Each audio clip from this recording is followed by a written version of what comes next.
നാളെ ഇന്ന് ഒരു പള്ളിവാസിൽ ഇനോഗ്രേഷൻ ഉണ്ട്. നാളേക്ക് ചീഫ് மினிஸ்டரோட அப்பாயின்மெண்ட் கேட்டிருக்கு. வந்தால் இங்கே வக்ஃபு சர்ச்சா வக்ஃபு பில்லு பார்லிமெண்ட்டு வக்ஃபு பில்லு கொண்டு வந்திருக்கா.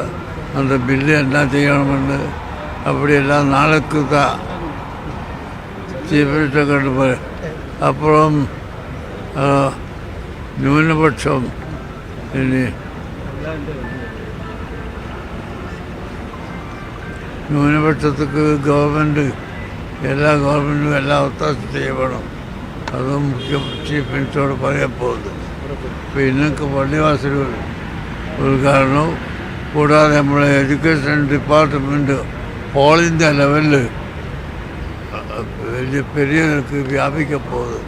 അപ്പോൾ அதுக்கு നാളെ ഒരു കൺവെൻഷൻ ഉണ്ടെങ്കിൽ അതിന് ഉദ്ഘാടനം പോയിട്ട് അത് എங்கே കൺവെൻഷൻ എഗ്മോർ എല്ലാ മക്കൾക്കും ദുആ ചെയ്തു നാളേക്ക് എല്ലാ മക്കൾക്കും അങ്ങനെ മുസ്ലിം ഹിന്ദു അത് വിവേചനമില്ല. മനുഷ്യർ എല്ലാ മനുഷ്യർക്കും ദുആ ചെയ്യും. എല്ലാ മനുഷ്യർക്കും ഗുണം ചെയ്യണം. ഗവൺമെൻറ് ഗുണം ചെയ്യണം, ജനങ്ങൾ ചെയ്യണം. அதான் நம்மளோட விஷயம். முதலமைச்சரையும் நாளைக்கு துணை முதலமைச்சரையும் சந்திக்க நேரம் கேட்டிருக்கு. വഖഫ് ബോർഡ് ഇங்கே വഖഫ് ബോർഡ് അല്ല, തമിഴ്നാട് വഖഫ് ബോർഡല്ല, കേന്ദ്ര ഗവൺമെൻറ് ഒരു വഖഫ് ബില്ല് കൊണ്ടുവന്നിരിക്കും. ഇപ്പോൾ அந்த பில்லில் எதெல்லாம் சரி எதெல்லாம் தெட்டு நம்ம அதுக்கு கொஸ்டின் கொடுக்கறது இருக்கா இல்லை அதெல்லாம் நான் சொல்லாது.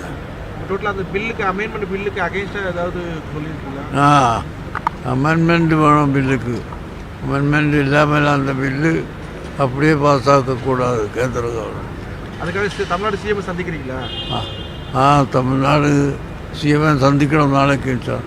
இல்லை, இது என்னென்னா இந்த வக்ஃப் வாரிய சட்ட திருத்தம், அப்புறம் இந்த சிட்டிஸ் அமெண்ட்மெண்ட் ஆக்ட், இது குறித்து சிஎம் பேச ஏதாவது வாய்ப்பு இருக்கான்னு கேட்குறாங்க சந்திக்கும் போது. அது இந்த சீஃப் மினிஸ்டர் எல்லா சீஃப் மினிஸ்டரும் அதுக்கு சத்தம் போட வேணும்.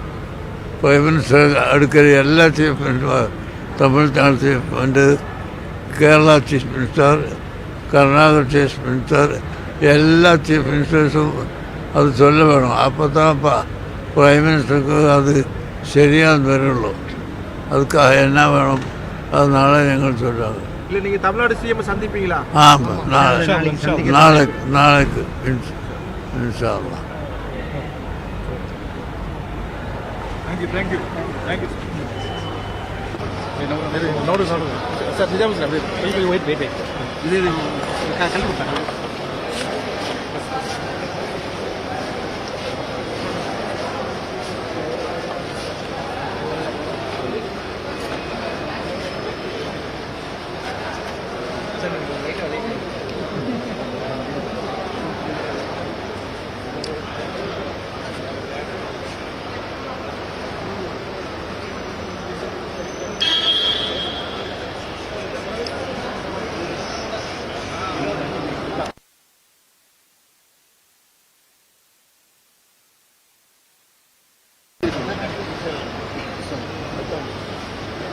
சார்